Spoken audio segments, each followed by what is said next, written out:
I just finished watching Squid Game Season 3 and holy fuck. Squid Game Season 3 picked off right where we left off with Season 2 with that big cliffhanger with the rebellion, and Jihan is thrown back into the game. We see Jihan battle with the fact that his plan didn't go through, and why is he still alive? What do they want from him? We also find out 11 did actually save player 246.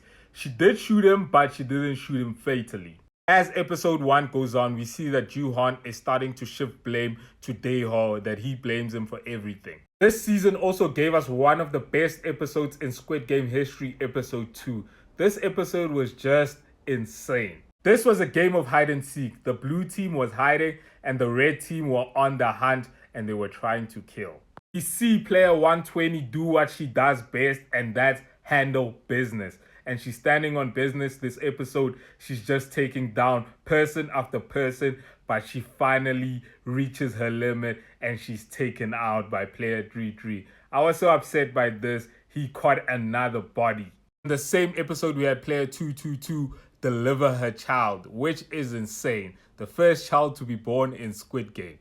The same episode, we had one of the most personal kills when Daeho was killed by Jihan with his bare hands. That's insane. We ended this episode off with the mother killing her son, which was just tragic. What a way to end this episode.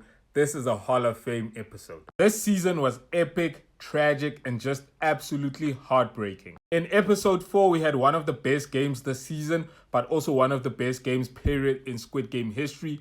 The rope jumping game, that was just intense and just absolutely brutal. We also had the tragic death of player 222 sacrificing herself and saying that Juhan should protect her baby. Player 333 is one of the biggest bums I've ever seen in this series, and just one of the biggest bums in general. He was absolutely horrible. What a horrible character. The detective was absolutely useless for 2 seasons. He finally arrives at the island and then he doesn't even have that proper confrontation with the frontman. What a waste. What did we really have him for these 2 seasons? The ending was divisive.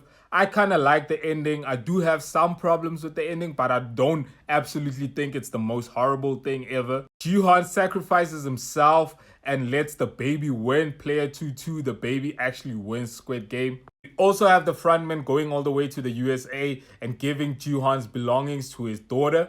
While he's in the USA, we also get a tease at the end of a Squid Game spin-off, a USA version that we heard was in the works, and that's how Squid Game ends. I enjoyed this season. I thought this was a good season. I thought it was tragic. I thought it was heartbreaking. It gave us one of the best episodes in Squid Game history in episode 2. It gave us one of the best games in Squid Game history in episode 4, the rope jumping game. So I don't really have big problems about this season. I really found it enjoyable and I thought it did it justice. But what do you think about Squid Game Season 3? Did you like it? Did you like the ending? Did you think this was a great send-off for the Squid Game series?